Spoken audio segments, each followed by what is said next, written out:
Buenas tardes a todos y a todas. En primer lugar, y como no podía ser de otra forma, agradecer a la Junta Reglamentadora de Telecomunicaciones de Puerto Rico y a la Academia Judicial, porque sin ellos no hubiera sido posible hacer este evento. Agradecer, como siempre, la cálida acogida que siempre nos dan en este país, en Puerto Rico. La idea de esta exposición es rebajar el marco jurídico general en torno al derecho a la libertad de expresión y el acceso a la información, rebajarlo al concreto caso de Internet. Esa herramienta de telecomunicaciones que ha venido a cambiar nuestras vidas y que ha supuesto una revolución en la concepción del mundo. La humanidad ha tenido dos puntos de inflexión importantes en relación a la comunicación. El primer momento, el primer proceso histórico que cambió para siempre el mundo de las comunicaciones es la conocida como mundialización, que comenzó en el año 1492 con el descubrimiento de América, que siguió con el proceso de colonización, con el posterior proceso de estatización, creando estados en todas las partes y en todos los rincones del mundo, y que terminó en el siglo XIX, siglo XX, con el control absoluto del espacio y el tiempo por parte de la humanidad. La cartografía terminó de cerrar ese espacio desconocido que era el planeta Tierra, y la revolución industrial, sobre todo con el descubrimiento de la máquina del vapor, consiguió que se conectara a todos los ciudadanos del mundo. Ese proceso, que duró 5 siglos, se ha visto superado por un segundo proceso, que es el proceso de la globalización. Desde la caída del muro de Berlín, con el llamado pensamiento único, con una única economía en todo el mundo, y hasta la actualidad, en tan solo 25 años, lo que había sido el control del espacio y el tiempo ha pasado a ser la superación del espacio y el tiempo por parte de la humanidad. Si la revolución industrial fue el mecanismo que propició la mundialización, ha sido la revolución tecnológica, la revolución sobre todo de las telecomunicaciones, la que ha conseguido interconectar, no conectar, a todos los ciudadanos del mundo. Internet, evidentemente, ha sido la herramienta propicia para conseguir esa materialización del proceso de la globalización, consiguiendo lo que McLuhan denomina la aldea global en la que actualmente vivimos. Un ejemplo muy gráfico, por ejemplo, es el hecho de que el teléfono tardó 10 años en llegar a 1 millón de personas. Facebook tardó 24 horas en llegar a 1 millón de personas. El modelo comunicacional que ha informado a la humanidad a lo largo de sus distintas edades comienza con el modelo de comunicación uno a uno que existía durante la Edad Antigua y la Edad Media. Un ejemplo de ello son, por ejemplo, los juglares, trabajando al servicio del monarca y que iban dando vuelta por los diferentes pueblos informando de la doctrina oficial del momento. Su característica era que era un control centralizado, dependía de la autoridad, del monarca absoluto. Posteriormente, el siguiente modelo comunicacional es el que nace en la edad moderna, edad contemporánea, con la comunicación de uno a muchos. Ese modelo comunicacional nace con el estallido de los medios de comunicación de masas, como por ejemplo la prensa, la televisión. La característica de este nuevo modelo comunicacional es que había una regulación centralizada. El Estado creaba un marco jurídico regulador de la libertad de prensa. En la actualidad tenemos un modelo comunicacional que ha revolucionado todo lo anterior, y es el modelo comunicacional de muchos a muchos. En el foro de Internet todos nos comunicamos masivamente entre unos y entre otros sin que nadie concentre la comunicación.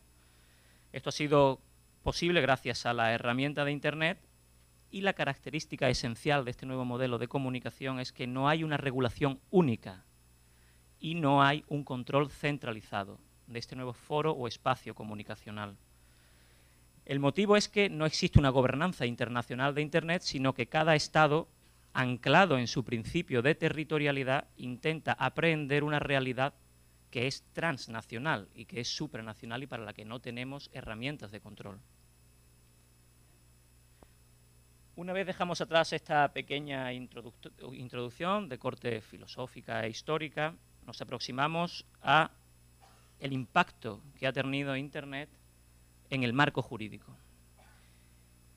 Internet ha tenido una afectación evidente a dos derechos. El primero de ellos es el derecho a la libertad de expresión, que se gesta en el sujeto activo, que es el emisor de contenidos.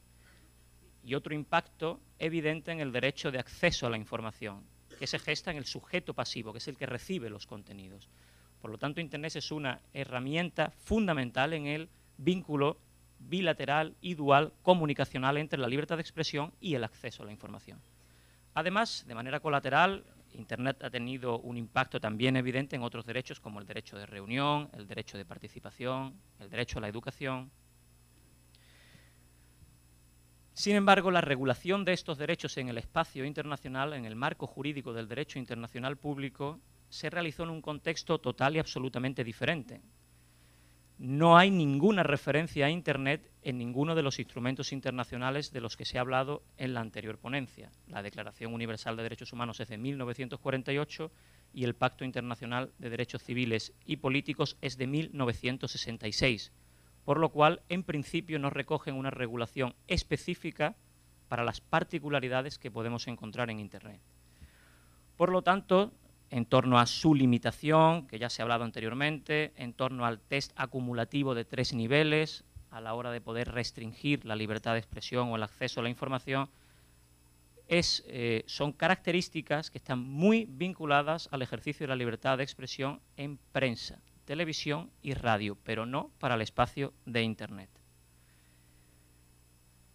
Para intentar adecuar este marco jurídico internacional a la realidad de Internet, el Consejo de Derechos Humanos de Naciones Unidas creó el Relator Especial de Naciones Unidas sobre la promoción y protección del derecho a la libertad de opinión y expresión.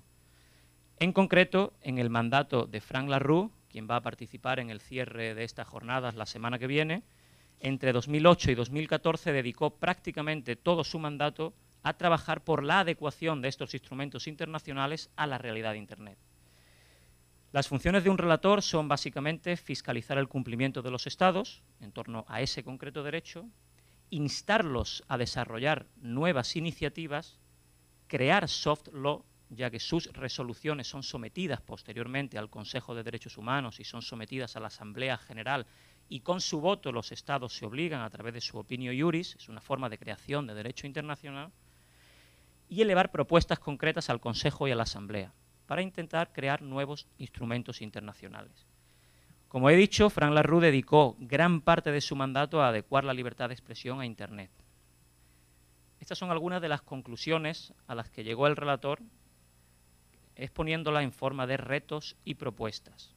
La primera de ellas es que el derecho a la libertad de expresión, según determinó el relator, y el acceso a la información, tal y como está recogido en los instrumentos internacionales actuales, rige y es extensible a Internet. Es decir, ningún Estado puede decir que el Pacto Internacional de Derechos Civiles y Políticos o la Declaración Universal no es extensible a la realidad de libertad de expresión que se dirime dentro de Internet. Por lo tanto, esos instrumentos internacionales obligan a los Estados en su relación con Internet. Concluyó que los tratados son imperativos y que dentro de ellos se comprende Internet, en la resolución que ahí cito, pero sin embargo alertó de que Internet tiene especificidades y que no se debe transferir automáticamente toda la normativa de prensa, televisión y radio sin más al espacio de Internet, sino que los Estados están obligados a legislar internacional y nacionalmente más allá del marco actual hacia las características específicas de Internet. Estas resoluciones fueron elevadas al Consejo de Derechos Humanos de Naciones Unidas y en 2012 se aprobó instar a los Estados a que comenzaran a regular las particularidades que Internet podía tener. Otro segundo punto en el que incidió el relator fue determinar que Internet supone un instrumento de desarrollo económico para los países. Esto no es una afirmación banal, sino que significa que todos los elementos de cooperación internacional al desarrollo, entre ellos los fondos multilaterales, los fondos bilaterales, pueden invertirse en nuevas tecnologías y en concreto en Internet. En concreto, el relator habló de que Internet podía llegar a ser un bien global, la misma característica que, por ejemplo, se está trabajando para que tenga el acceso al agua, algo que sacaría a Internet de las leyes del libre mercado y lo convertiría en un bien para el que en principio no rigen las reglas del mercado. Una propuesta arriesgada, pero que el relator abrió una puerta a que en algún momento se considerara un bien global.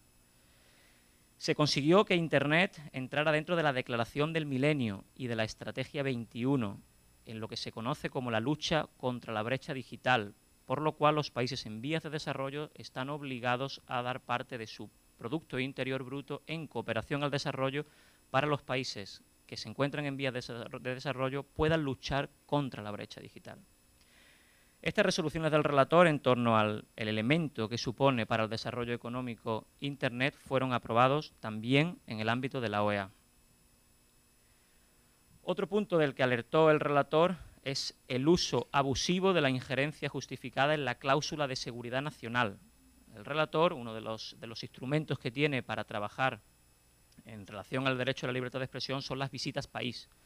En las visitas país que hizo el relator determinó que determinadas legislaciones eran manifiestamente abusivas en torno a la seguridad nacional y que limitaban en exceso e injustificadamente el derecho a la libertad de expresión y el acceso a la información. Por ejemplo, fue muy crítico con la Patriot Act, con la Stop Online Piracy Act o con la Protect IP.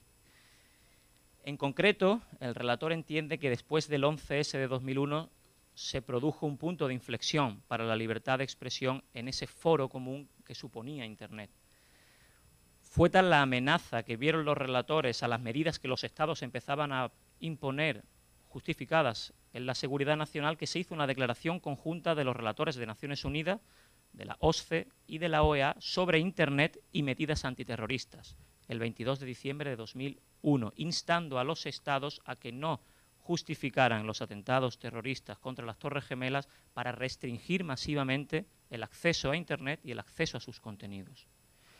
Posteriormente hubo un segundo punto de inflexión, según determina el relator, que fue el revelado de cables de las embajadas diplomáticas norteamericanas por parte de Wikileaks en 2010, con el estallido de la primavera árabe.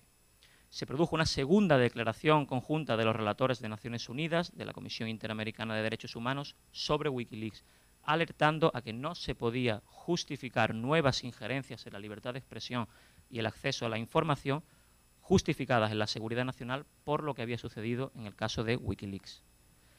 El cuarto punto que ha resaltado el relator en sus años de trabajo es la necesidad de tutelar el derecho a la privacidad y a la intimidad en la era digital. Fue aprobada por consenso en el ámbito de la Asamblea General de Naciones Unidas, por lo cual tiene una opinio iuris incuestionable esta resolución, que existe un derecho a la privacidad en la era digital y que los Estados están obligados a tutelar ese derecho a la privacidad dentro de Internet.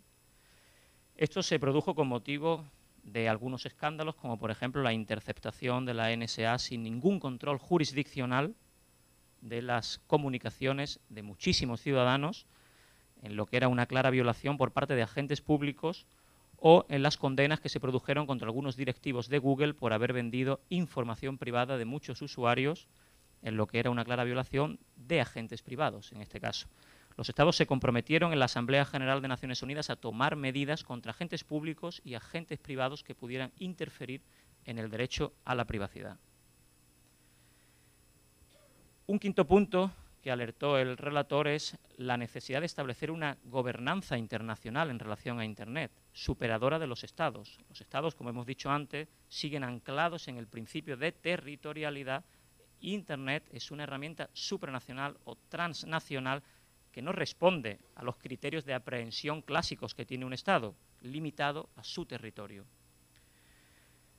Ahí planteó un punto que es muy relevante, sobre todo para los poderes judiciales nacionales, que es lo referente a los puntos de conexión y foro.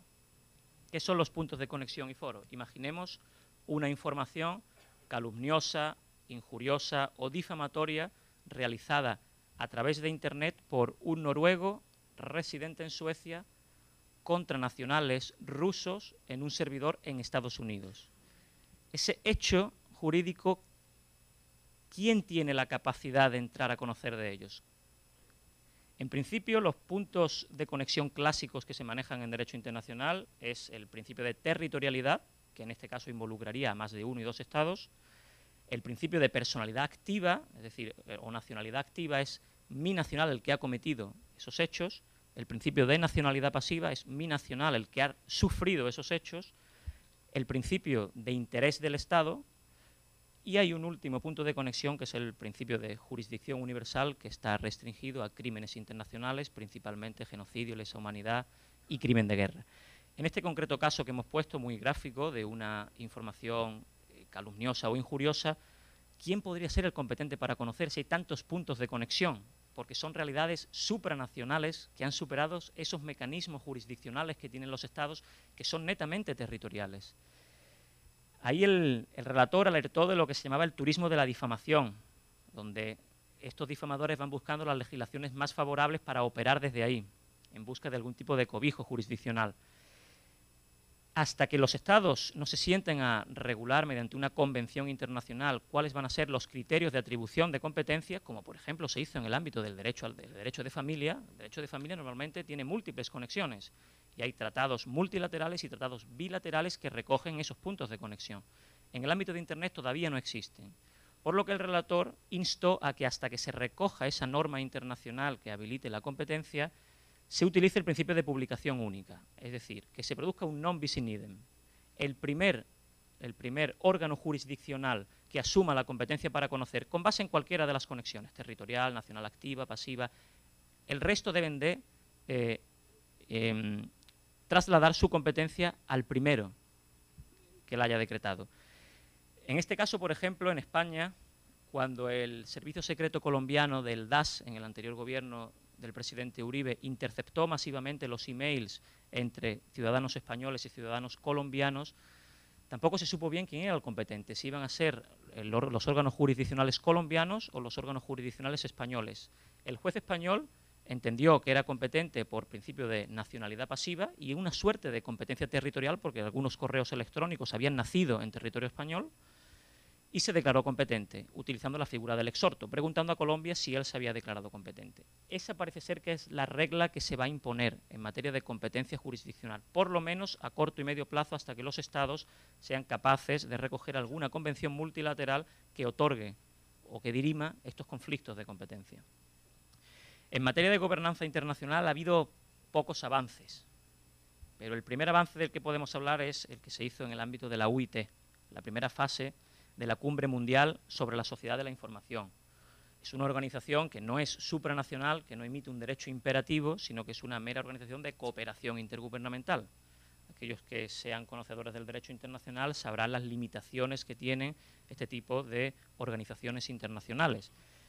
Pero entre los pocos avances que se ha hecho en el ámbito de la UIT están los 11 principios para la constitución de una sociedad de la información mundial, principios que en principio podrían obligar a los estados, aunque no son una norma imperativa, debería informar la actividad legislativa nacional de los estados, y algún que otro plan de acción. Hubo una segunda fase, superadora de esta primera de la Cumbre Mundial, donde se creó incluso un fondo de solidaridad digital entre los estados y un foro para dirimir nuevas políticas públicas en torno al gobierno internacional que se debe dar a esta herramienta de Internet. El último reto que planteó el relator en sus investigaciones sobre el terreno, en las visitas país que realizó, es que llegó a determinar la existencia de una censura encubierta, como él la llamó literalmente, métodos sofisticados de censura encubierta. Pudo determinar que se habían encontrado en múltiples países medidas arbitrarias de bloqueo, en efemérides políticas o en días electorales. Se producía un apagón de Internet. De repente Internet dejaba de funcionar. Pasó, por ejemplo, en Egipto, donde la sociedad civil empezó a coordinar las manifestaciones a través de diversas redes sociales, como por ejemplo Facebook. Hubo un momento estratégico donde de repente Internet cayó. El relator entiende, aunque no pudo demostrar, que hubo un apagón deliberado por parte del gobierno. Esto nos adentraremos más adelante, es lo que él denomina la herramienta on-off, la posibilidad de que los estados tengan una posibilidad on-off de apagar el acceso a Internet de cualquier ciudadano. Determinó también la existencia de filtros de contenidos, sin que se adecuaran a los 3 niveles y sin control jurisdiccional. Este es otro gravísimo problema. ¿Va a haber o no un control jurisdiccional para eliminar contenidos de Internet? En los diarios que se publiquen aquí en Puerto Rico, probablemente el diario que se haya publicado hoy, si se quiere secuestrar esa edición, si se quiere censurar algo que haya sido publicado, necesita un control jurisdiccional, ex ante o ex post, pero un control jurisdiccional. En el caso de Internet se está trasladando esa responsabilidad a los intermediarios, a los que prestan los servicios. Pero es que no hay otra opción. La justicia ordinaria no puede controlar la masiva publicación de contenidos que hay en Internet, por lo menos no ex ante. Desde luego, ex post también se verían sobredimensionados de la necesidad de controlar cualquier reclamo ante la iniciativa de intentar eliminar un contenido de Internet. ¿En quién va a recaer esa responsabilidad de eliminar un contenido? ¿En el intermediario, en un particular, en un privado que puede tener sus intereses, o va a haber un control jurisdiccional? Esto es un punto muy controvertido al que a día de hoy no se ha llegado a ninguna conclusión. También determinó el uso de información privada por parte de intermediarios de los servicios, con condenas efectivas a algunos directivos de Google. La criminalización de la expresión online, donde los estados están aprobando nuevos marcos penales que según él son innecesarios, vagos e imprecisos y que son violentadores del marco jurídico que ya determina el Pacto Internacional de Derechos Civiles y Políticos. Solo en el año 2010 fueron detenidos 199 blogueros en el mundo. Determinó también la existencia de un seguimiento de activistas en la red, ciberataques con participación activa u omisión pública de agentes públicos y, lo que hablamos antes, las desconexiones de acceso deliberadas, la peligrosa centralización de lo que él llama el on-off en los gobiernos. En palabras literales del relator, Frank LaRue, se trata de una forma civilina de violación del derecho a la libertad de expresión materializada contra un vehículo principal de comunicación como es Internet. El relator, en su trabajo de informar a los estados para que, o bien de manera coordinada, adopten normas internacionales o ad intra en sus legislaciones adopten de manera nacional legislación en torno a Internet, planteó tres cuestiones que están abiertas a día de hoy a debate. La primera de ellas es si el acceso a Internet es o no un derecho. La segunda, cuál sería el contenido que informaría o que estaría dentro de ese derecho. Y la tercera, cuáles serían los límites a ese derecho de acceso a Internet. Como todos sabemos, existen tres tipos de derechos: los derechos humanos, los derechos fundamentales y los derechos subjetivos. Vamos a intentar relatar cuál es el contenido de cada uno de estos derechos, porque será importante después para determinar si el acceso a Internet sería un derecho humano, un derecho fundamental o un mero derecho subjetivo. Los derechos humanos son aquellos que están reconocidos o declarados, todos sabemos la diferencia que hay entre el positivismo internacional o la declaración del justnaturalismo, en los tratados internacionales. Son universales, por lo cual informan a toda la especie humana y pueden ser tutelados en cualquier jurisdicción. Los derechos fundamentales son aquellos que están positivizados en las constituciones nacionales, por lo cual su reconocimiento no es universal, sino que es exclusivo para los nacionales o residentes de ese país. Y su tutela, aunque reforzada, es solo en la jurisdicción que lo reconoce, en la jurisdicción de esa Constitución. Y después, como categoría residual, tenemos los derechos subjetivos, que es cualquier prerrogativa que atribuye el ordenamiento jurídico a través de cualquier ley o de cualquier reglamento, que tienen una tutela ordinaria también dentro de la jurisdicción que los reconoce. Después hay otra categoría, que es la categoría de construcción histórica, la de la primera generación, la segunda generación y la tercera generación, que también es bueno relatarlas para ver en cuál de estas categorías entraría el derecho de acceso a Internet. La primera generación, la que se gestó con el liberalismo, con las revoluciones liberales a finales del siglo XVIII, principios del siglo XIX, son los derechos civiles y políticos: la vida, la libertad, la igualdad, la participación. Son derechos negativos contra el Estado, para que el Estado no interfiera en el ámbito privado del ciudadano. Segunda generación de derechos fueron aquellos que se consiguieron con los movimientos obreros en el siglo XIX y siglo XX.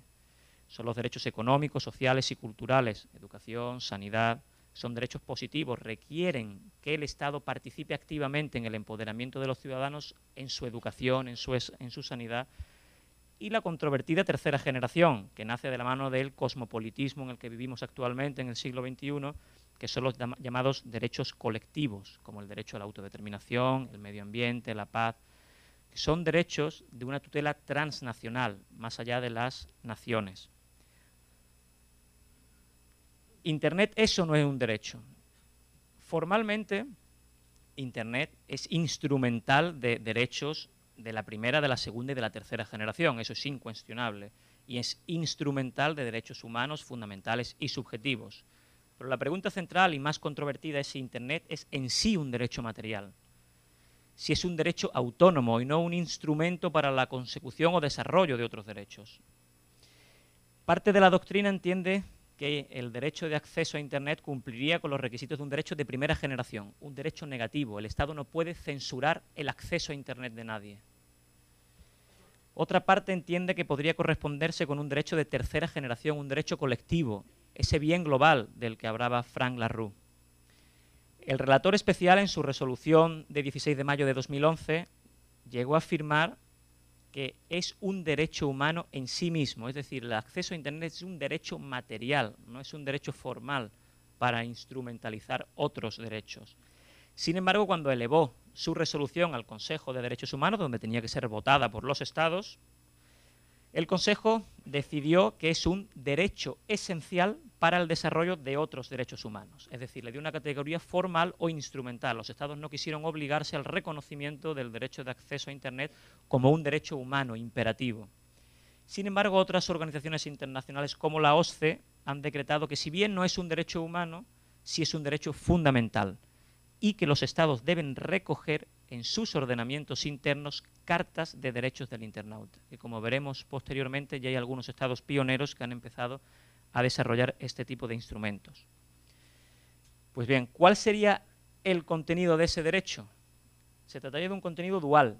Por un lado, el derecho de acceso a la infraestructura, del acceso a la red, y por otro, el derecho de acceso a los contenidos dentro de la red. En lo que se refiere al derecho de acceso a la infraestructura, hay por un lado una obligación negativa, el Estado no puede restringir el acceso a la red, es un derecho absoluto, no existe ningún tipo de limitación ni de excepción, y después una obligación positiva. Los Estados tienen que promocionar materialmente el acceso de todos a la red, dar facilidades para que la gente pueda acceder a la red, en lo que es la lucha contra la brecha digital o el elitismo de red, que solo unos pocos privilegiados tengan los medios materiales para acceder. Siempre bajo los principios de independencia, pluralismo y diversidad. Y en lo que se refiere al derecho de acceso a los contenidos de la red, nos encontramos también con una obligación negativa del Estado, que es no restringir los contenidos, excepto por el procedimiento internacional que hemos visto antes, que es el que reconoce el Pacto Internacional de Derechos Civiles y Políticos, y con una pregunta abierta, si con un control jurisdiccional o no. Y si ese control tiene que ser ex ante o ex post. Y si tienen los Estados y sus poderes judiciales medios materiales para poder llevar a cabo este control. Y después nos encontramos con una obligación positiva, que son las medidas materiales para promocionar el acceso a los contenidos. Y ahí entramos en el ámbito de la alfabetización digital, que fue reconocida por la propia Asamblea General de Naciones Unidas. Es decir, no se puede dejar a toda una generación con el desconocimiento absoluto del uso de esas herramientas. Por ejemplo, la tercera edad no puede quedar descolgada de la era digital, porque si no se produciría esa brecha, no por la denegación del acceso, sino por la falta de capacitación para el uso de esa herramienta. También alertó en esa obligación positiva que tienen los Estados de promocionar el acceso a los contenidos, de que había que regular esa diferencia que existe a día de hoy entre el periodista clásico de la prensa escrita y el periodista digital o el periodista ciudadano. Gran parte del porcentaje de todos los contenidos periodísticos que se generan en Internet no son gestionados por periodistas a la antigua usanza, sino por periodistas digitales o periodistas ciudadanos, que están fuera de toda regulación en el ámbito de la libertad de prensa. Promocionar el contenido de las minorías, lo que se conoce como la McDonaldización del pensamiento. Gran parte del contenido de Internet es en lengua inglesa.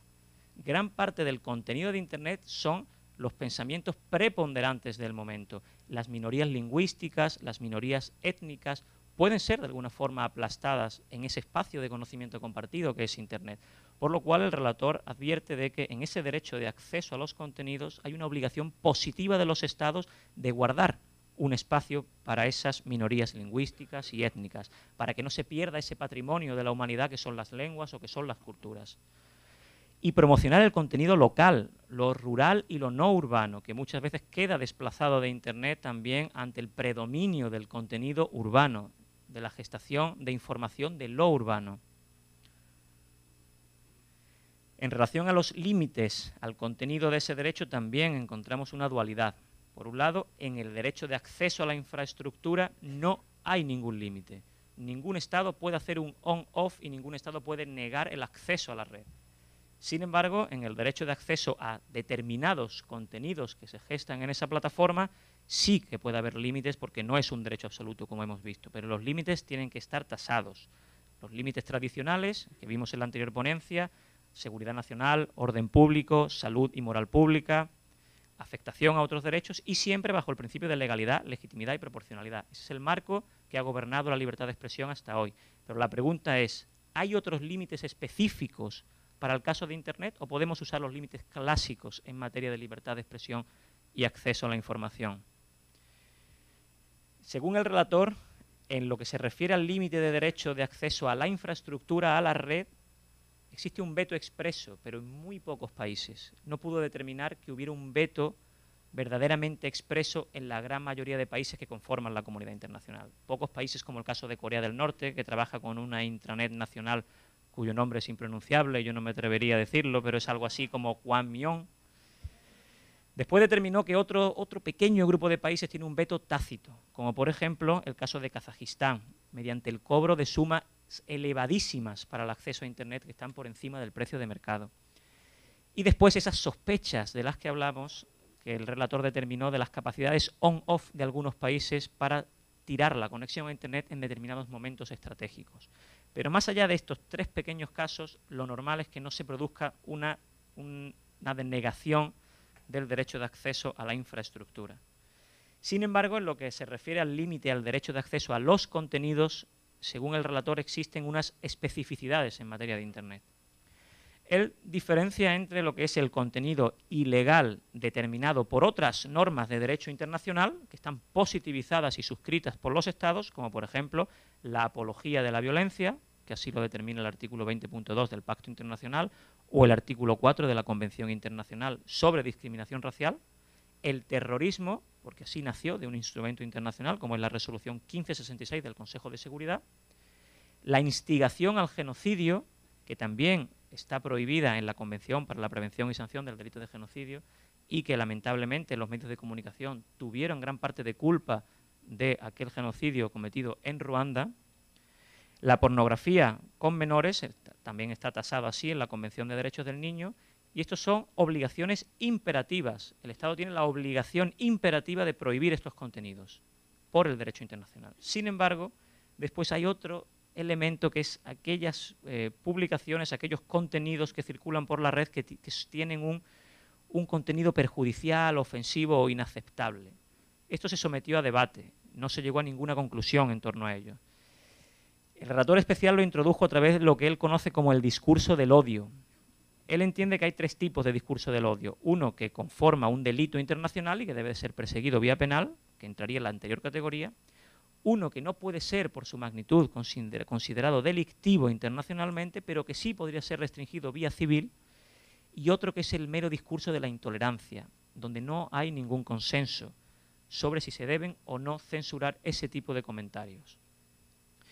Esto está sometido a debate actualmente y, como digo, no se ha llegado a ninguna conclusión en torno a aquellos discursos que suponen simplemente mera intolerancia. En lo que se refiere al particular caso del derecho a la intimidad y a la privacidad, el relator dedicó muchos de sus informes y sus resoluciones y determinó que uno de los puntos fundamentales que los Estados debían desarrollar es lo que se conoce como el habeas data digital. Si bien el habeas data es una figura en la que cualquier ciudadano puede reclamar, ya sea a las entidades administrativas, judiciales o legislativas, cualquier información suya que obre en algún expediente administrativo o en algún proceso judicial, sería llevar este derecho del ciudadano más allá a cualquier documento, archivo o soporte digital que el Estado tenga de cualquier ciudadano. Por ejemplo, determinar cuántas fotos mías hay tomadas en cualquier paso fronterizo en las 5 o 6 veces que yo entré en Puerto Rico? ¿Cuántas huellas digitales mías obran y en qué administraciones? Por lo menos tener la posibilidad de controlar la información mía que obra en formato digital en los diferentes departamentos de las administraciones públicas. Entiende que es una necesidad básica para que exista un verdadero control de la información. Si bien el habeas data fue una conquista ciudadana, el habeas data digital es una necesidad en la actualidad, puesto que la gran mayoría de información nuestra que tienen las entidades públicas y también los intermediarios de la información es en formato digital y nos estamos olvidando de que también tenemos derecho de acceso a esa información. También instó a los Estados a que regularan el derecho al olvido, esa novedad que se introdujo por sentencia del Tribunal de Justicia de la Unión Europea recientemente y que entiende la posibilidad de eliminar contenido obsoleto, no útil o que hipoteque el futuro de una persona, que anteriormente se refirió el doctor Garzón a este novedoso instrumento del derecho al olvido. También en relación al derecho a la intimidad y a la vida privada, se centró en la protección de los datos personales frente a interferencias estatales y de terceros. Obliga a los Estados a inhibirse de hacer intromisiones arbitrarias. Si se hace una intromisión en la intimidad o la vida privada, debe ser siempre con un control jurisdiccional, ex ante o ex post, pero siempre debe haber un control jurisdiccional. Cada vez que se quiera acceder a los correos electrónicos, a los mensajes de WhatsApp que una persona haya enviado, debe haber un control jurisdiccional. Un servicio secreto o una administración pública no puede arrogarse la competencia arbitraria de acceder a la privacidad de una persona. Pero es que el Estado tiene otra obligación y es evitar que terceros lo hagan. No puede mirar para otro lado mientras los intermediarios o prestadores de estos servicios tienen toda la información que una persona sistematiza en su dispositivo móvil y hace con esa información lo que quiere sin ningún control público. Otro punto muy controvertido y que seguramente si aquí abramos un debate sobre él no llegue a ningún consenso es lo que el relator llamó la protección del discurso anónimo. Lo que el doctor Garzón hablaba de que una persona se abra un perfil que se llame fulanito de tal y diga lo que quiere sin ningún tipo de responsabilidad en la red. Según el relator, debe existir la posibilidad de participar en el ágora política de Internet, convocar movilizaciones, organizarse políticamente sin revelar la identidad. Él entiende que debe existir una protección de ese discurso anónimo y que los requerimientos de identificación y autenticación, eso de que tengamos que rellenar nuestros datos personales antes de abrir un perfil, deben ser solo para las interacciones sensibles y de riesgo, pero no de manera generalizada. Entiende que ahí rige el principio de proporcionalidad y que se debe de evitar la entrega de datos personales de forma masiva. Este es un tema muy controvertido porque si bien es cierto que se debe también de proteger el discurso anónimo para que la información privada de una persona no esté circulando masivamente, también es cierto que detrás del discurso anónimo se esconden calumnias, injurias, discursos de la intolerancia. En el trabajo que desde la Fundación hemos realizado para la Junta Reglamentadora, hemos intentado determinar de todas estas recomendaciones que hace el relator, ¿qué han hecho los Estados con esas recomendaciones? ¿Qué Estados han desarrollado políticas públicas en esa línea? ¿Qué Estados han incorporado a sus marcos legislativos estas novedades que reclama el relator? Y hemos encontrado tres modelos. Hay unos estados que se enclavan en un modelo negativo, que son sobre todo aquellos países de marcada tradición liberal, como Estados Unidos o Reino Unido, y que tienden a la no intervención del Estado y a simplemente reconocer de manera jurídico-formal la libertad de expresión y el acceso a la información. Por lo cual no crean instituciones garantistas y entienden que la libertad de expresión es un desarrollo horizontal entre particulares en el que el Estado no debe entrar. Por lo cual no están adoptando ninguna política pública en este sentido. Después hay un grupo de países que se podrían enclavar en el modelo positivo, que son los países de marcada tradición republicana, como Francia o como Italia, donde sí hay una intervención del Estado para garantizar el efectivo cumplimiento de estos derechos, por lo cual están creándose marcos verdaderamente jurídico-materiales, no de mero reconocimiento formal, creando instituciones de garantía y con una intervención en una dinámica vertical, donde se produce una tutela del Estado de este derecho. Y después hay un modelo latinoamericano que es mixto, que se encuentra a caballo entre los anteriores. De estas recomendaciones que hace el relator, los países que tienen un modelo positivo han empezado a desarrollar algunas políticas públicas interesantes en este sentido. Por ejemplo, Colombia ha incorporado ya en la Ley 1581 el habeas data digital. Chile, en la Ley 20.453, ha incorporado la neutralidad en la red y el control jurisdiccional, que habrá que ver cómo se implementa esta ley, el control jurisdiccional para eliminar contenidos de Internet, puesto que afecta al derecho a la libertad de expresión de los ciudadanos que han publicado esos contenidos. En los Países Bajos se protege ya el discurso anónimo en Internet. Nueva Zelanda ha creado la figura del intermediador del ciudadano como una especie de defensor del pueblo para los derechos en Internet. Pensemos en una persona de la tercera edad que es incapaz de activar un proceso de derecho al olvido o que es incapaz de activar un proceso de habeas data digital, puede acudir a un intermediador que hace de defensor del pueblo o defensor del internauta. En Argentina se regulan ya contenidos locales en la ley de medios para que tanto las minorías étnicas como las colectividades rurales tengan la posibilidad de generar contenidos en Internet. En Bolivia, por ejemplo, se regula también el contenido indígena y el contenido afroboliviano. En Ecuador se regulan cuotas de mercado. En Japón hay una iniciativa privada de smartphones. En Nueva Zelanda se ha creado también el Comisionado de Derechos de Internet. Diversas medidas de las que me voy a centrar en las novedosas cartas de derechos del internauta. En Italia, la Comisión Parlamentaria para los Derechos y Deberes en Internet tiene ya un borrador de Declaración de Derechos de Internet que se va a votar como texto legislativo, es decir, va a ser una norma con rango legal, que va a otorgar derechos subjetivos, pero con una cierta protección, puesto que se trata de una ley. Dentro de todos los derechos que reconoce, hay uno que a mí me llamó particularmente la atención, que es la inviolabilidad de los sistemas y domicilios informáticos. Es decir, allí donde residen los servidores que tienen información privada de las personas, van a tener un reforzamiento en torno a la inviolabilidad de ese domicilio. Recoge también, por ejemplo, lo que hemos hablado anteriormente del derecho al olvido, del derecho al discurso anónimo. Brasil ya ha aprobado mediante ley en este 2014 el marco civil de Internet, también estableciendo un catálogo de derechos y de principios. La Unión Europea se prevé la aprobación de una Carta de Derechos en Línea dentro de la Agenda Digital Europeo. Estonia, mediante ley en 2000, declaró el acceso a Internet, no el acceso a los contenidos, como un derecho humano básico.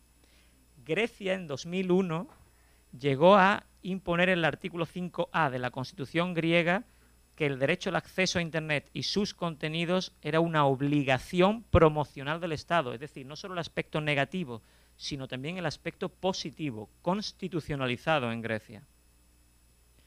Francia, en 2009, el Consejo Constitucional declaró el acceso a Internet como un derecho fundamental. En Costa Rica, la sentencia del 30 de julio de 2010 reconoció que se impone a los poderes públicos, en beneficio de los administradores, promover y garantizar en forma universal el acceso a estas nuevas tecnologías. Y en Finlandia se decretó que un decreto afirmaba que Internet es un derecho de los ciudadanos, cuya obligación para el Estado conlleva ofrecer una velocidad de al menos 1 megabyte por segundo. O sea, se está reconociendo el derecho de acceso a Internet, pero de diferente forma. En algunos países tiene un rango incluso constitucional, otros países habla de un derecho humano, otros países tienen un rango de mero derecho subjetivo a través de un decreto, otros se le da una mayor tutela a través de un texto legal, pero en principio empieza a haber una actividad por parte de los Estados recogiendo todas las resoluciones del relator de Naciones Unidas para que se empiece a legislar y a crear un verdadero marco jurídico específico de Internet, superador del marco general del derecho a la libertad de expresión y acceso a la información. Incluso en África, que todos pensaremos que puede ser la región que está más distante de regular Internet por su falta de acceso, se ha creado la African Declaration on Internet Rights and Freedoms, que será presentada a la Unión Africana, nada menos que la organización internacional que prepondera en África y que completaría la Carta Africana sobre los Derechos Humanos y de los Pueblos, donde se reconoce también un amplio catálogo de derechos de acceso a la red y de acceso a los contenidos de la red. Y con esto he terminado la exposición. No sé si prefieren que sigamos ahora con el caso práctico directamente, que está vinculado directamente al derecho a la libertad de expresión y al acceso a la información, que es el caso Wikileaks, o si quieren hacer unas preguntas antes de acceder. Gracias.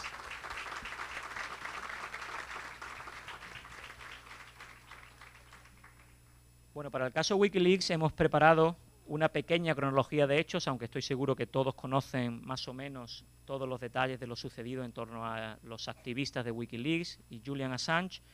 Si les parece, les leo esta pequeña cronología y se hace un debate y ustedes interactúan, dan su opinión en torno a esa preponderancia que se tiene que hacer entre la seguridad nacional y el derecho de acceso a la información de los ciudadanos. En noviembre de 2006, Assange funda Wikileaks con el objetivo de proveer a los whistleblowers de una plataforma en la que publicar material sensible de modo anónimo. Esto es importante porque la plataforma Wikileaks nunca generó contenidos, sino que simplemente era una plataforma donde se garantizaba de manera técnica que la información que se subiera a esa plataforma pudiera ser detectada quién había sido el emisor de ese contenido. Esa era la única función que tenía Wikileaks. En febrero de 2008 se denuncia desde Wikileaks al Swiss Bank por presunta participación en lavado de dinero. Esto da lugar a los primeros cargos contra Wikileaks. En septiembre de 2008 la cuenta de correo de Sarah Palin es hackeada y publicada en Wikileaks. En noviembre de 2008 se publican mensajes de mensáfono, buscapersonas, grabados el 11 de septiembre de 2001. En abril de 2010 se publica el vídeo de un ataque en helicóptero del ejército estadounidense en Bagdad en 2007. En mayo de 2010, el soldado Manning es arrestado por el filtrado de la información publicada el mes anterior. En julio de 2010 se publican en Wikileaks documentos clasificados del ejército estadounidense sobre la guerra de Afganistán, revelando datos sobre víctimas civiles y un presunto vínculo entre los talibanes y Pakistán. En agosto de 2010, un tribunal sueco emite orden de detención contra Assange por presunta violación de 2 mujeres suecas, antiguas empleadas de Wikileaks. Finalmente, se pospone la orden hasta noviembre. En octubre de 2010 se publican los diarios de la guerra de Irak, 400.000 documentos clasificados de Estados Unidos de dicha guerra entre 2004 y 2009. En noviembre de 2010 se vuelve a emitir la orden de arresto en Suecia. En diciembre de 2010 la Interpol pone a Assange en la lista de los más buscados por los cargos de violación. Assange se entrega a la policía en Londres a la espera de una solicitud de extradición por Suecia. Sale libre bajo fianza de 240.000 libras. Cuestión de la extradición en Londres. En febrero de 2011, el tribunal competente declara que Assange puede ser extraditado por los cargos de violación. En julio de 2011, Assange recurre dicha decisión. Noviembre de 2011, el High Court británico rechaza el recurso. Enero de 2012, Assange recurre ante el Tribunal Supremo. Mayo de 2012, el Tribunal Supremo falla contra Assange y declara que ha de ser juzgado en Suecia. Julio de 2012, Assange solicita asilo en la Embajada de Ecuador en Londres.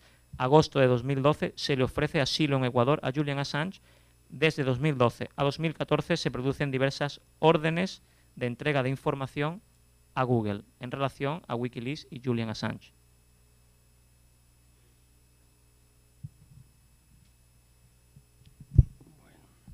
Algunos pequeños errores en la cronología, pero son, sí, ya sé que son publicados por The Guardian, pero hay errores, sobre todo en la tipificación de los cargos en Suecia, porque se le imputan agresión sexual, no violación, y agresión y violación de segundo grado, que en el derecho sueco viene a significar que tienes relación con la pareja, pero en algún momento, en este caso, la alegación es que durante la relación se mantiene voluntariamente, pero en un momento determinado hay más actividad por parte de él y que la supuesta víctima está dormida y no se da cuenta que la violan, ¿no? Entonces es un mecanismo muy característico en Suecia que no tiene ninguna regulación parecida en otro país. Por tanto, ese es los cargos que le hacen en Suecia. Bueno, la cuestión del tema de la imputación en Suecia nos vale, no tanto por el hecho en sí, que es algo que se tiene que debatir y se está debatiendo en Suecia. Lógicamente esos cargos son negados por la defensa y la inconsistencia de los mismos, habida cuenta del consentimiento expreso de las dos personas, de las dos mujeres con las que mantuvo una relación sexual consentida. Ese es el planteamiento de la defensa, que va más allá en el sentido de que las propias mujeres no llegaron a denunciar, sino que les es sugerido por la policía que tenían que hacerlo. De hecho, después de marchar de la comisaría, son reclamadas para que denuncien, ¿no? Y ahí es donde empieza a surgir la duda de qué pasó en ese espacio, ¿no? Assange se somete a la jurisdicción sueca, se le deja marchar, pide declarar, no se le toma una declaración, simultáneamente le desaparecen dos ordenadores donde tenía toda la información de Wikileaks, los factura, le obligan a facturar los dos ordenadores, no a llevarlos en cabina, sino le obligan a facturar. Cuando está en Estocolmo y cuando llega a Berlín ya no están los ordenadores. Y suponemos, simplemente suponemos, que esa es la base de la imputación con la cual inicia su actuación el gran jurado en Estados Unidos. Con lo cual, toda la prueba en sí misma sería ilícita. Pero él, cuando tiene conocimiento de la imputación, se pone a disposición de la fiscal. La fiscal le dice que no hay ningún problema, que puede marchar y que ya le llamará. Unos días después se encuentra con una orden de detención internacional, todo muy extraño, y sigue el proceso de extradición en Londres hasta el día de hoy, que, como bien ha dicho, se refugia en la Embajada de Ecuador el 19 de junio de 2012 y le es concedido el asilo político al amparo de la Convención de Asilo Diplomático de 1954 el 16 de agosto de 2012, hasta el día de hoy. ¿Qué está en juego en el caso de Wikileaks y Julian Assange? Como todos sabéis, lo que se cuestiona, el hecho principal, digamos que el tema de la agresión sexual, de la imputación en Suecia, es coyuntural. En todo caso, Assange y la defensa siempre hemos dicho que está a disposición del tribunal. De hecho, se le va a tomar un interrogatorio después de haberlo estado pidiendo durante 4 años. Al final, el Ministerio Público va a acceder a ese interrogatorio.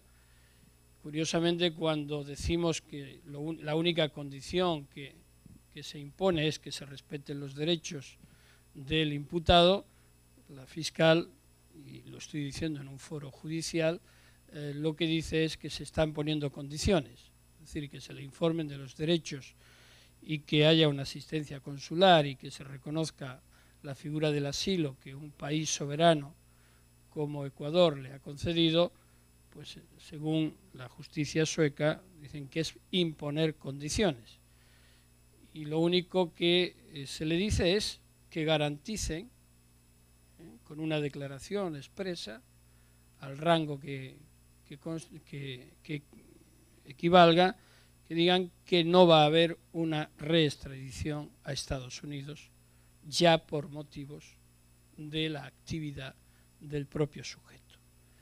Y en esas estamos. Es decir, la figura del asilo diplomático no es reconocida por los países europeos implicados, que es Gran Bretaña y Suecia, y Ecuador reconoce el asilo diplomático y el asilo político en sí mismo, el refugio, al amparo tanto de la Convención del 54 y del 51. Hay una discusión jurídica que lógicamente afectaría relativamente al tema de Suecia. Si se confiere el asilo, se ha dicho incluso por escrito que se seguiría sometido a la jurisdicción sueca para que le juzgue, para que le absuelva o le condena, lo que fuera, lo que corresponda en derecho y en función de las pruebas que correspondan, pero que este no sea el camino para facilitar una extradición por motivos ideológicos, por motivos de libertad de expresión. ¿Qué ocurre en la actualidad? Los hechos objetivos son los de Suecia, es una cosa, es cuestión de confrontar dos principios, uno el del asilo y el otro el de la cooperación judicial. Esa es la cuestión. Gran Bretaña, en Europa rige, no hay ya extradición, sino que son órdenes de detención y entrega. Por tanto, es estrictamente jurisdiccional. No entra el gobierno, no entra el ámbito político. Un juez pide una extradición, se le concede y se entrega al sujeto. No tiene nada que ver el gobierno, no puede decir ni sí ni puede decir no. Si hay extradición fuera de la Unión Europea, sí. Entonces lo que dice Gran Bretaña es, mire, yo no puedo hacer nada porque esto es una petición que me hacen la justicia sueca. Por tanto, tiene que ser Suecia. Suecia dice, yo no tengo nada que ver con Estados Unidos porque aquí se le reclama por unos hechos concretos.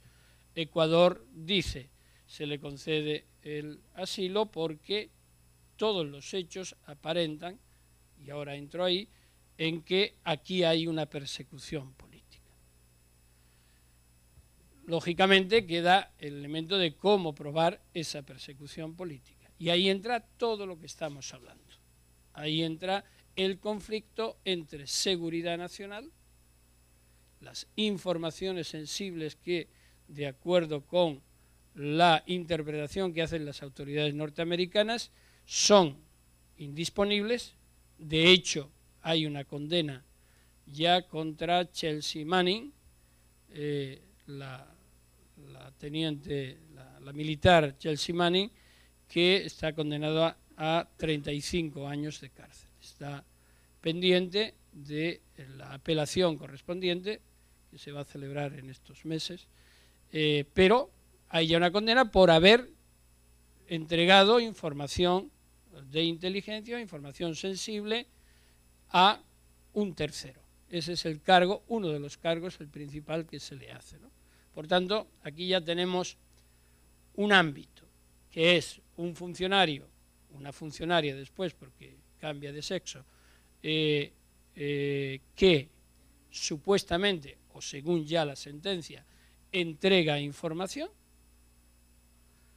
y eso, con la vinculación de Estado funcionario, pues puede ser revelación de secretos, disposición, incluso traición, espionaje, etcétera. Y otra, que es el entregar esa información a una plataforma como es la de Wikileaks, que participaría de alguna manera en lo que es los whistleblowers, ¿no? Entonces Manning tiene la doble condición. Alguien que da información sensible que es publicada después, pero por su posición es funcionario en ese momento y por eso se le persigue. El otro caso que está en la mente de todos y todos es el de Snowden, ¿no? Snowden sería lo mismo, aunque aquí es diferente porque es sensible en el ámbito de la inteligencia de la NSA, supuestamente se filtre esa información, esos datos, y hay una reclamación o hay una investigación contra él. Cuando salta a la luz este tema, se inicia un procedimiento secreto, un procedimiento judicial secreto. Hay un gran jurado en Virginia, en Alexandria, que lleva pues 3 años, camino de 3 años y pico ya, en el que el gran jurado está recibiendo información que está siendo investigada por la Fiscalía y que se van conociendo algunos datos porque no ha habido información formal a los investigados, pero, por ejemplo, pues ha habido un requerimiento hasta 20 y tantas órdenes de registro de Google buscando información de todos los cables de todos los correos electrónicos que se hubiesen cruzado entre los diferentes componentes de Wikileaks, Julian Assange, Sara, una de las personas que está vinculada a Wikileaks, que también está siendo investigada, y varios más. Entonces, en ese contexto, después de 2 años y medio de reclamar esa información, Google comunica en diciembre del año pasado, comunica diciendo desde 2010 a 2012 se han entregado a las autoridades norteamericanas toda la información que teníamos, sin que se le notificara a los interesados ni pudieran aducir o alegar ninguna oposición, derecho de defensa, etc. En esos cables se incluyen las comunicaciones entre abogado y cliente. También hay varios casos en los que se incluyen cables que estarían protegidos por la confidencialidad del derecho de defensa. Y hay información sobre personas ajenas a Wikileaks, pero que tenían relación con los imputados.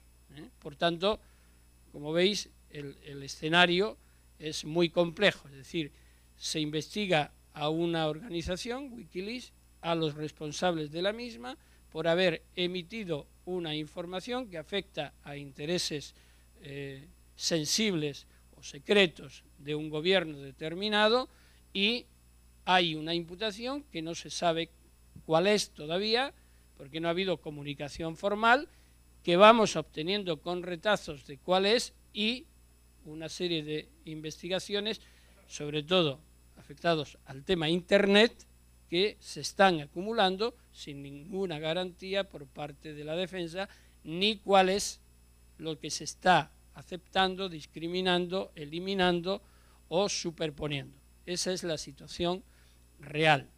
Ahora Google se le ha pedido la colaboración después de que denunciamos expresamente en enero en Ginebra, en la sede de Naciones Unidas, lo que estaba sucediendo, y Google ha decidido prestar colaboración y está informando de lo que ha entregado a las autoridades norteamericanas. Por eso vamos sabiendo lo que se ha estado haciendo.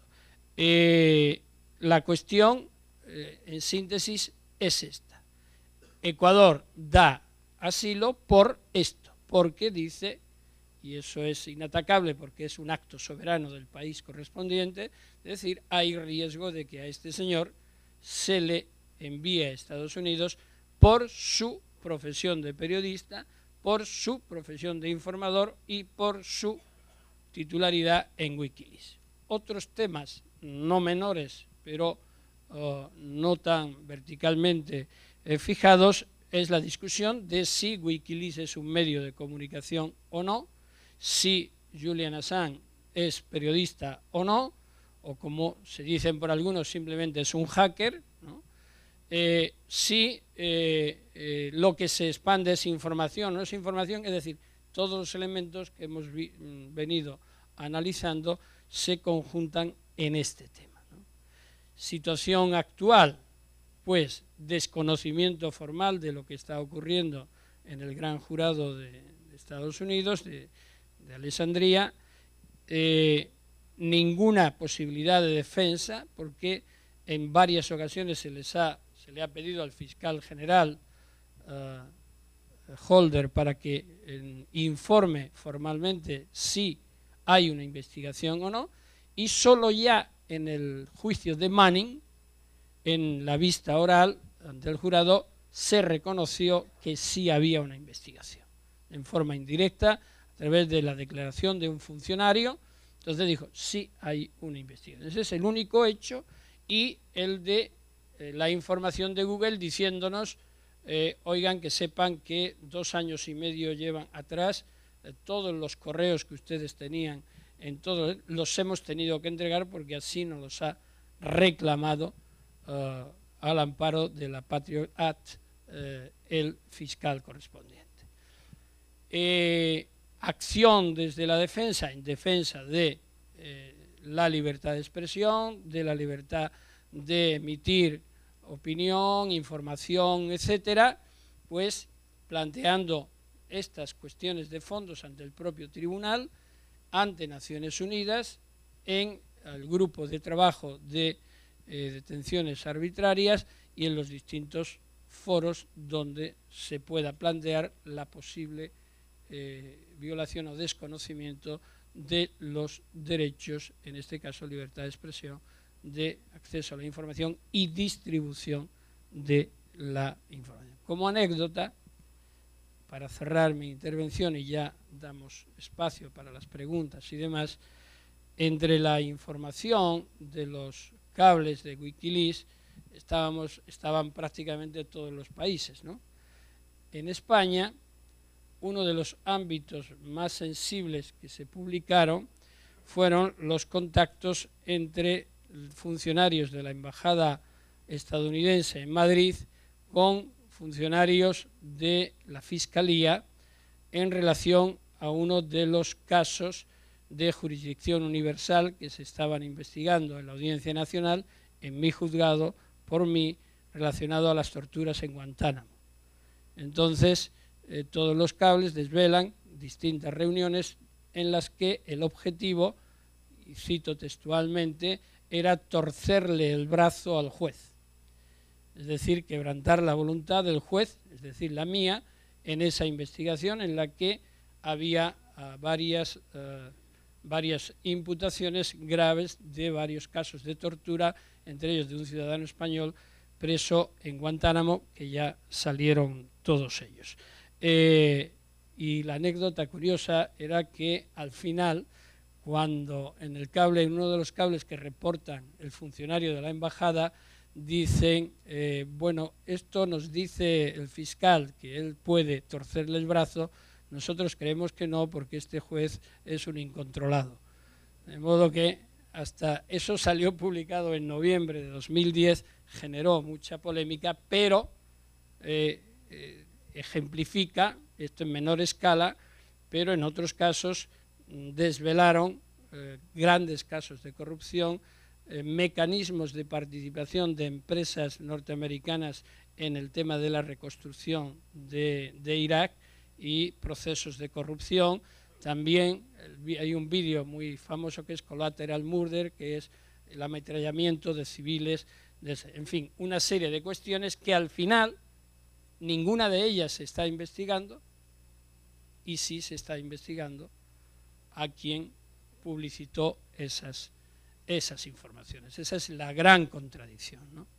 Es decir, digamos que estamos convencidos quienes defendemos la posición de Wikileaks y de Assange de que no hay ningún hecho delictivo por esa actividad, pero lo que no se entiende es que ni haya habido un solo movimiento de investigación respecto de esos hechos tan graves. El único relacionado relativamente al final ha sido la sanción, la sentencia de hace unas semanas contra dos componentes de Blackwater, que son una de las empresas que estaban de seguridad privada, que estaban actuando en Irak y en Afganistán, ¿no? Pero no ha habido absolutamente ninguna investigación. Se contrapone perfectamente lo que es una forma de ver la seguridad nacional, que el que haya tenido interés y ver los cables, la mayoría de las cosas poco tienen que ver con la seguridad nacional, más son cachivaches y anécdotas casi de patio de vecinos que ocurrían en los diferentes países, y por otra parte la desprotección de la información y la ausencia de investigación. Ese es el caso Wikileaks en grandes rasgos.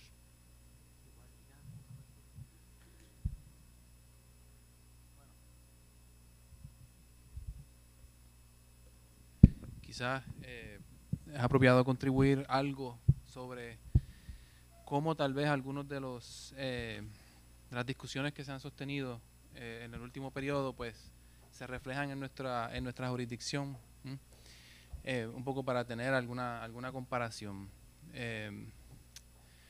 Hay una sección en el título 47 de los código de leyes de Estados Unidos, el US Code, ¿verdad?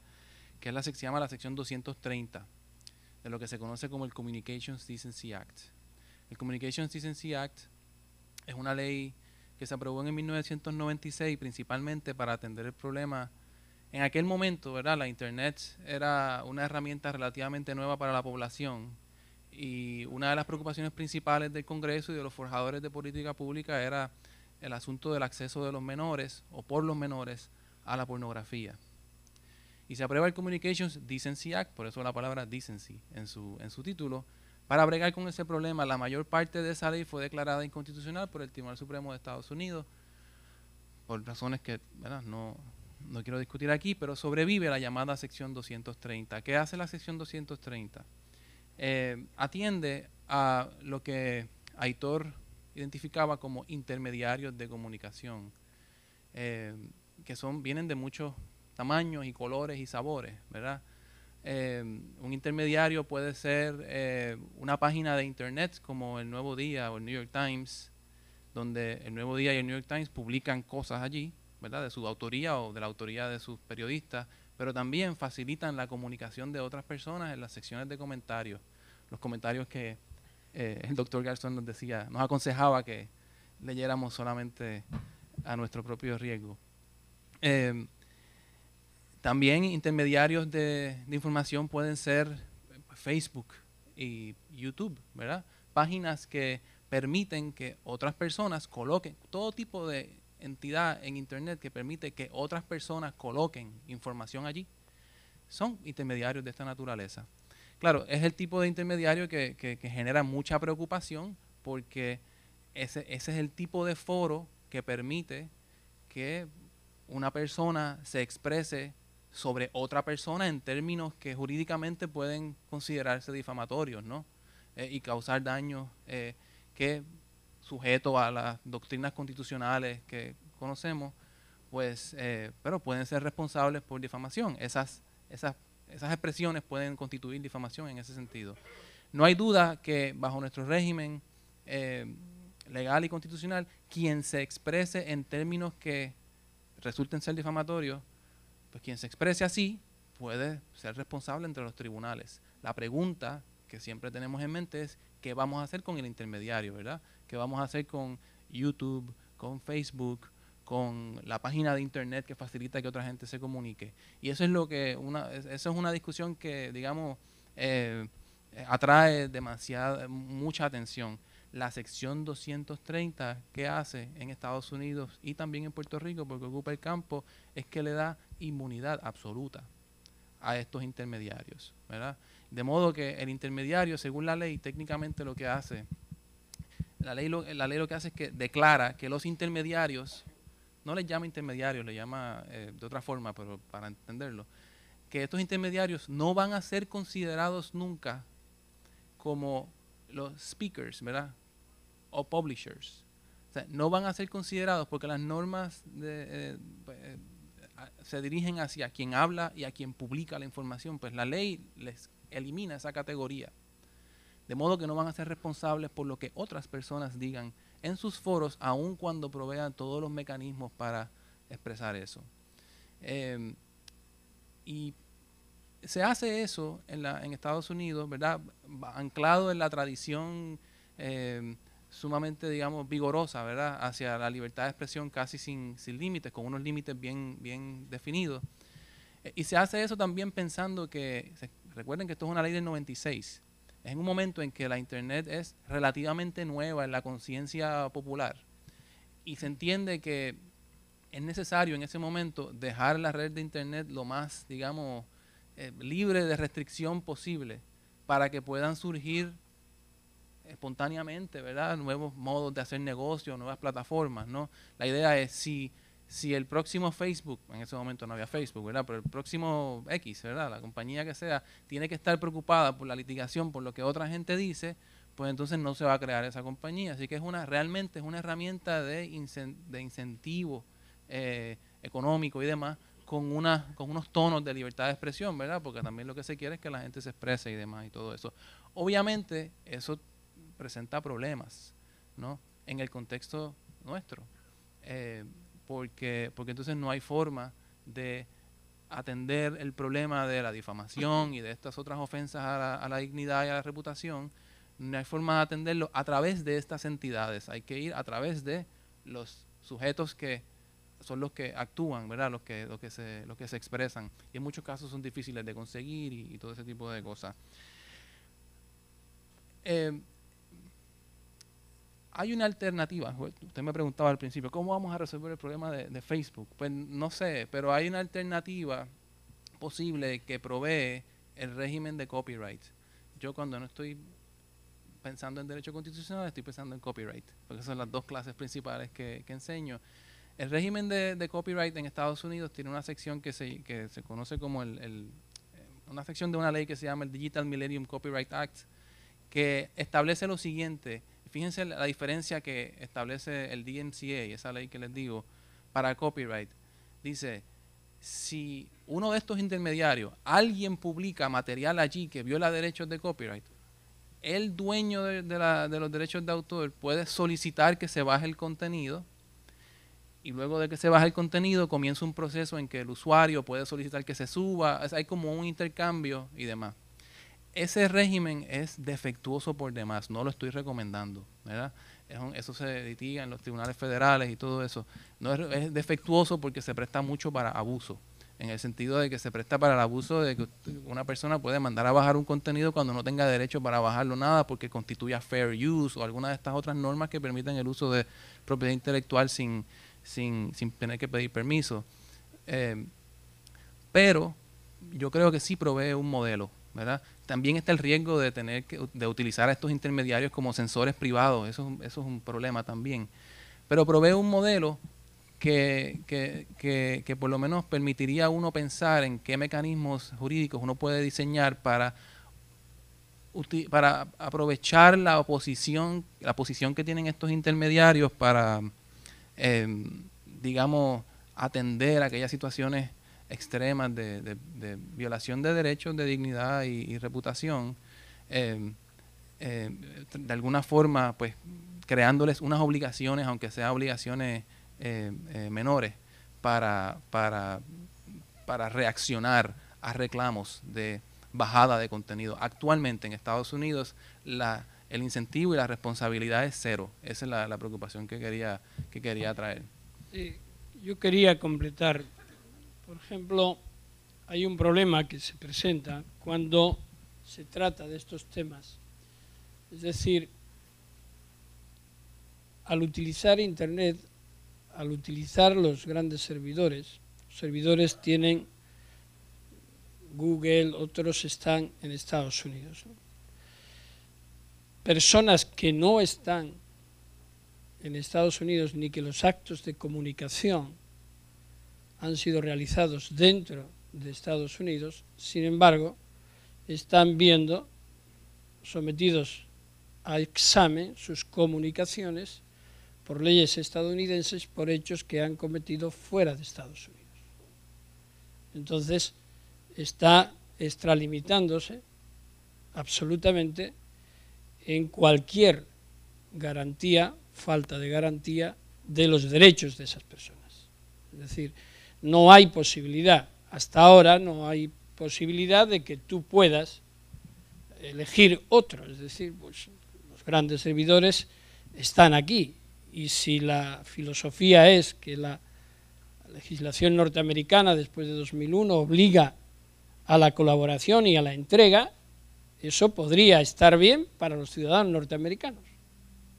Pero para los demás que no pueden hacer otra cosa más que utilizar esos servidores y que a lo mejor ni pasa por su imaginación hacer algo relacionado con Estados Unidos, sin embargo, toda su privacidad queda fuera y sometida a la exposición sin protección de los terceros intervinientes.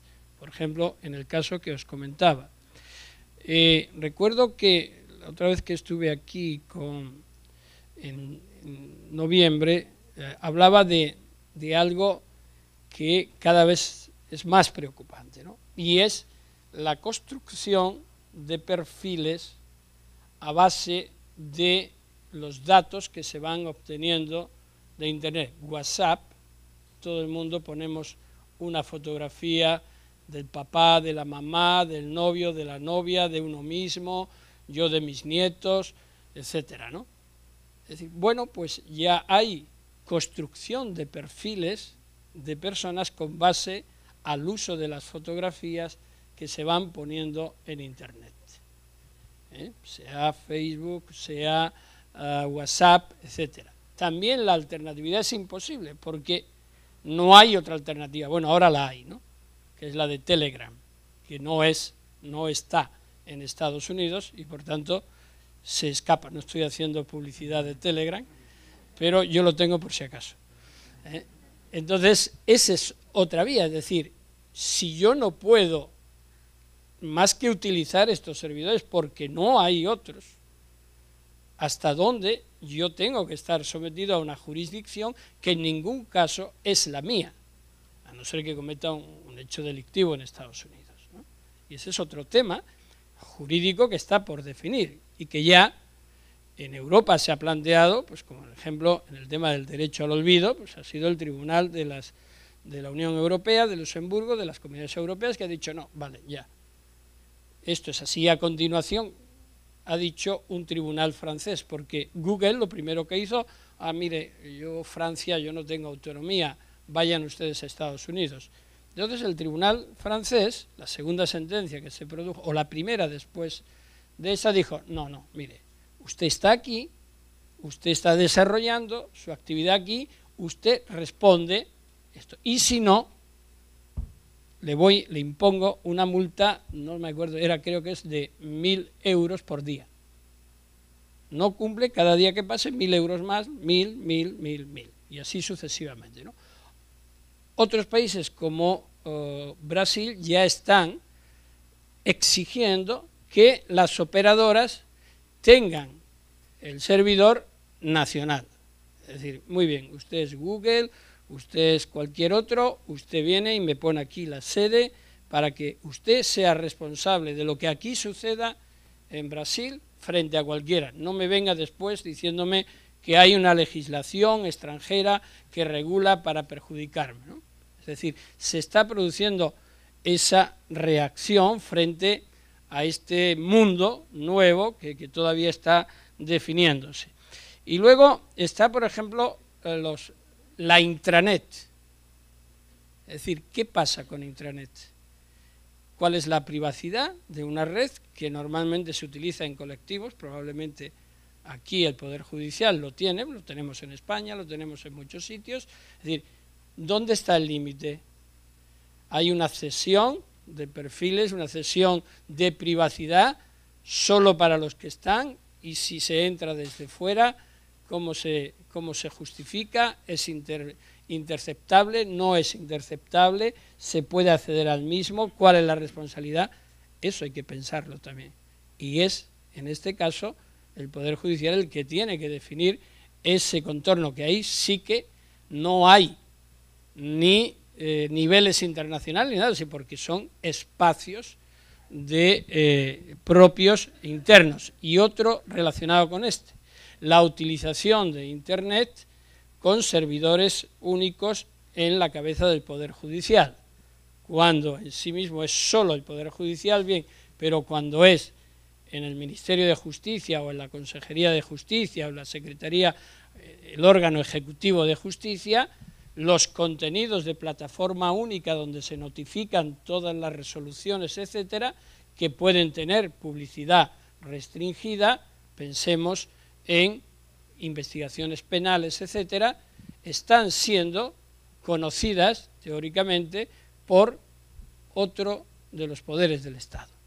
Y entonces no hay, ya se está empezando a hacer también, unos límites de cómo tienen que prestar el servicio sin posibilidad de entrar en el mismo. Cuando en España eso se empezó a hacer, yo me negué absolutamente a participar. Lo que se desarrollaba en mi juzgado a través del Ministerio de Justicia. ¿Por qué? Porque eran informaciones sensibles que a partir de que salieran era imposible. Entonces trabajábamos artesanalmente con los PCs correspondientes hasta que se estableció el mecanismo de privacidad. En fin, hay muchos ámbitos que poco a poco pues se van a ir definiendo, pero que necesitan un impulso de la interpretación judicial, siempre con esa línea, desde mi punto de vista, que yo afirmaba antes, de la tendencia a proteger los derechos de los usuarios. Los límites ya lo sabemos, es decir, si se comete un hecho delictivo a través de Internet, hay que investigarlo y hay mecanismos para hacerlo. Pero estos ámbitos que están por definir, hay que definirlos con esa visión integral de protección y hacerlo, pues como ocurrió, por ejemplo, con ámbitos de la jurisdicción universal. Fue el impulso judicial el que ha ido formando el espacio para después que lo conseguido no se vuelva en contra. Preguntas, si hay.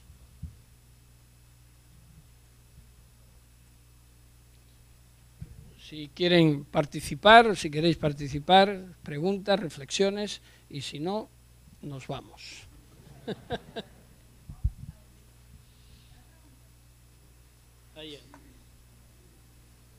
Disculpen, levanté la mano antes de decir nos vamos. Es que yo tenía una pregunta con los temas anteriores, pero a ver cómo lo podemos relacionar con el tema de ahora.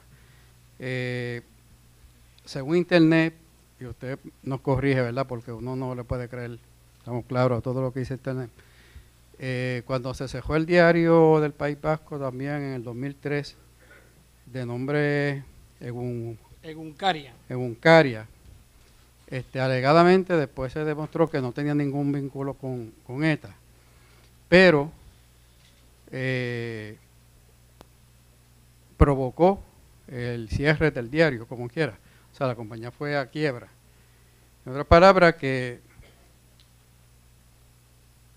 suponiendo que eso teóricamente pase en cualquier otro país del mundo, que un poder puede entonces acusar al instrumento de la información y aunque no tenga razón, pero sin embargo pueda cerrarlo y provocar su cierre indirectamente, o sea, la censura indirectamente, no porque tenga razón en la acusación, sino porque provocó las condiciones materiales, ¿verdad?, para que eso sucediera. Y no sé, tratar, ¿verdad?, de vincularlo con el tema del Internet, ya que eso es totalmente distinto.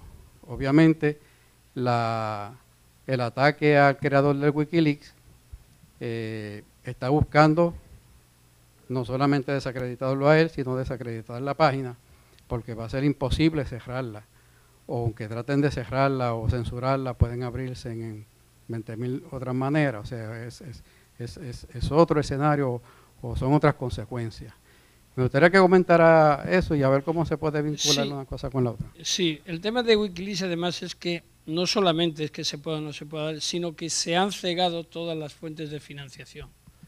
Y es más, si usted dice que le parece muy bien Wikileaks y que $10 de sus ahorros los va a dedicar, puede ser perseguido por financiación ilegal que está prohibida porque están canceladas esas cuentas, no solo canceladas, están bloqueadas y además con sanciones a las plataformas de crédito, de tarjetas de crédito y demás, que vayan por pago por PayPal o cualquier otro mecanismo de pago a través de Internet, está cegado por una decisión administrativa que afecta a las empresas. Es decir, formalmente no hay un juez que haya dicho esto, sino que pues se le ha sugerido a Visa, a Mastercard, Maestro, etcétera, ustedes no pueden aceptar pagos, es decir, no pueden ser vehículos de que pase el dinero por aquí para Wikileaks.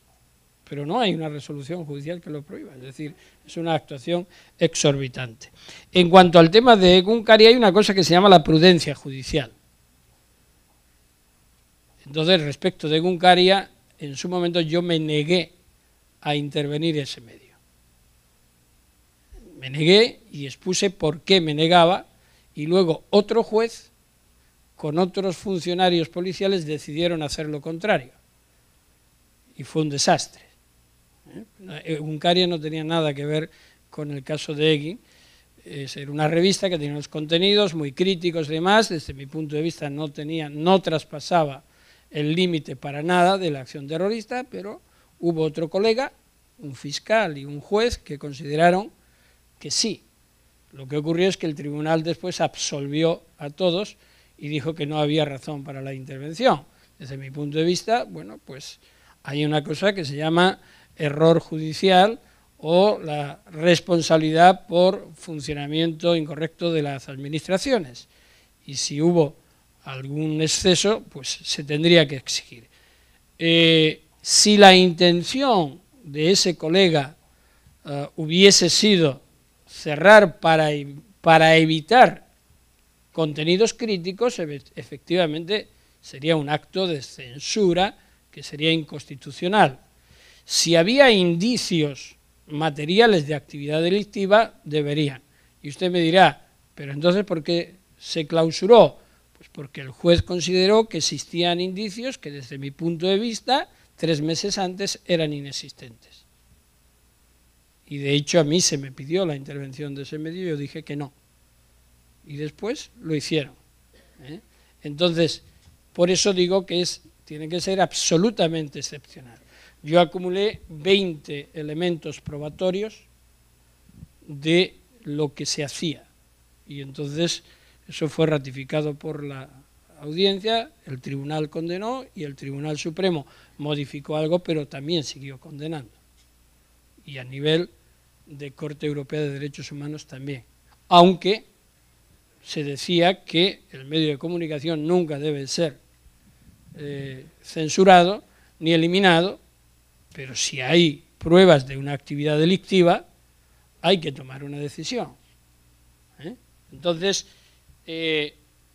puede ser clausura de medios de comunicación, que es otra cosa, con cierre de páginas web y demás. Bueno, hay una normativa, yo creo que al menos en España ya consolidada, ¿no? Es decir, había una página web que decía bgarzón.com, y esa página web, que no eran amigos míos, se habían apropiado de mi nombre y me decían de todo menos guapo. Y bueno, yo dije, bien, vale, pero háganlo ustedes, pero sin mi nombre. Bien, entonces se demandó y dijeron, sí, se cancela. Luego la abrieron con otro nombre que no lo sé, pero bueno, me da igual. Pero, es decir, hay unos límites, ¿no? U otro grupo musical que se pusieron el nombre de Garzón, y hacían rap y todo eso, que me parece muy bien, pero que me pidan permiso. Claro, y el tema, no, garzones hay muchos, ¿no? Pero mi perfil, mi careto, como decimos allí en España, es mío, ¿no? Entonces ponían mi fotografía y el grupo Garzón y tocaban lo que les diera la gana. Entonces bueno, yo dije, bueno, pues oye, y lo dije públicamente, ¿no? Digo, no, ustedes cámbiense el nombre. Si quieren llevar mi fotografía, me lo dicen, que a lo mejor hasta me gusta y le digo que la lleven, pero no utilicen mi nombre porque esto ya es pasarse de castaño oscuro, ¿no? Luego hay otro ámbito, es decir, si un medio de comunicación para vender periódicos te pone la cara a toda página y sigue sencillamente porque vende, pues hasta dónde llega la ética. Yo recuerdo que en los años 90, en plena investigación que yo llevaba contra los grupos antiterroristas de liberación, que era una especie de escuadrones de la muerte, sería en la terminología por aquí, amparados por los aparatos del Ministerio del Interior, que cometían hechos delictivos contra la organización terrorista ETA, ¿no? Se imputaron varios hechos y en concreto yo investigué varios de ellos y ordené la detención de funcionarios policiales y al final por secuestro resultaron condenados el ministro del Interior, el secretario de Estado de Seguridad y toda la cúpula antiterrorista de España de la época, por haber secuestrado a una persona. Y en medio de toda esa vorágine había un diario, que es el diario ABC, que, bueno, pues una de sus dinámicas era acabar con el juez por vía de la publicación, y entonces recuerdo que me dedicaron el mismo día en que José María Aznar estaba hablando, en el líder de la oposición, con su programa de gobierno, sacaron una página que decía Garzón viajó a República Dominicana con cargo a fondos reservados. Esa era la noticia, a toda página. Si eso era verdad, el que estaba investigando los fondos reservados, que era yo, fíjate la noticia, ¿no? El tipo está investigando y además cobra. Era demoledor. Bueno, lo único que ocurría es que no era verdad. Afortunadamente, en menos de 24 horas, pues por eso yo, antes me decía por ahí una amiga, dice, yo pido mucho por usted, y digo, hágalo, que esto ayuda siempre, ¿eh? O sea, siempre ayuda. Y a mí me debió de ayudar, alguien debía de, mi madre seguro que estaba pidiendo por mí, porque yo que no guardo facturas casi de nada, pues mira por dónde nos pusimos mi mujer y yo a buscar todas las puñeteras facturas de 3 años antes. Manda narices, ¿eh? 3 años antes, en el 92, esto era en el 95, y era el viaje de novios que habíamos tardado 12 años en hacerlo, por esto del trabajo y de que había que ser juez y tal, pero pues 12 años después hicimos el viaje de novios. Y entonces, pues mira por dónde, pues teníamos todas las facturas, todo justificado. Bien, pues lo desmontamos. Tuve que demandar al periódico, derecho a rectificación. Gané el caso. Pedí 5 veces que se ejecutara la sentencia. A la 5ª vez me publicaron la nota de la sentencia entre los SESOP, los anuncios clasificados de contactos sexuales, que un periódico como la ABC, conservador, de derechas y monárquico, pues se financia muy bien y me parece muy bien, libertad de prensa y libertad de impresa. Y yo decía, digo, ¿pero dónde está? Buscando por allí. Al final planteamos y seguíamos peleando para que la publicaran en portada y demás, y alguien me dijo, dice, mira, Baldassar, dice, olvídate, pero ten seguro que es la página que más se visita del periódico. Dice, por tanto, ha salido la rectificación. Bueno, pues otro caso similar con el 11M, el atentado del 11M, un periódico, El Mundo, de España, durante 7 u 8 años mantuvo que era ETA quien había hecho los atentados terroristas del 11M, cuando hay una sentencia confirmada que era terrorismo yihadista, etcétera, etcétera, ¿no? Entonces, en una de las derivadas, a mí me agarró de guardia y se presentó un informe descabellado totalmente, el fiscal presenta una denuncia, yo incoo unas diligencias. Claro, el diario El Mundo no estaba preparado para que se hiciera todo tan rápido, ¿no? Entonces, a misma tarde, incoo, convoco a los funcionarios, al final, por hacer corto el cuento, descubro que es un informe que han creado y que sacan copiado de un ordenador, pero que está manipulado. Y entonces lo que hago es imputo a los funcionarios por falsedad. Bueno, el periódico, lógicamente, se alejó de toda la información y a partir de ahí me dice que soy un nazi, que interrogo como un nazi, que no sé cuál. Bueno, 2007. Demando al periódico, al director del periódico. Entonces le digo que rectifique, que tal, y entonces le pido de indemnización 1 euro. Y el director del periódico decía que eso era un insulto, que le había pedido 1 euro porque quería menospreciarlo. No, lo que pasa es que yo no quería dinero de ese tipo para nada, pero dije, no te vas a quedar ahí. Bien, gano el caso, primera instancia, segunda instancia, el Supremo tarda 5 años, 5 años de una mano, en resolver. Y entonces dice, bueno, claro, la sentencia, la juez tuvo fuerza para hacer, tenía 40 páginas. 40 páginas publicadas en el periódico, es una guita, es una guita. Y entonces el Supremo dijo, lleva usted razón, tal, pero que se publique en el digital. En el de papel solamente el encabezamiento, el fallo de la sentencia. Bueno, pues donde hay patrón no manda marinero. Lo dijo la Corte Suprema y cumplimos. Desde esos 5 años, 3 más. Todavía, por cierto, hoy es, el lunes que viene pediremos que cumpla el pago del euro, porque todavía no ha pagado el euro. Y al final, hace una semana, hace 10 días, me publicaron. Ahora entré en los últimos, ya ni los deportes, empiezas, me dicen del despacho, dice, ya se ha publicado la sentencia, me meto en la página y venga para abajo, venga para abajo, venga para abajo, joder, venga para abajo, y ya al final, en una esquinita, al fondo, sentencia íntegra de no sé qué. Ni la publicaban. Te tienes que meter en la web. Pica a la web, regístrese para entrar. Puta que parió. Al final, vale, ya, la sentencia, las 40 páginas allí. Bueno, pues entonces uno, cuando pasan estas cosas, dices, ¿qué haces? ¿Me tiro por un balcón o sigo creyendo en que hay que seguir adelante? Pues opto por lo segundo y le exijo que pague el euro. Y ya está, ¿eh? Pero por lo menos que sepan que hay una confrontación, porque hay veces en que no puedes permitir eso, ¿no? Bueno, pues muchas gracias a los ponentes por haber compartido con nosotros.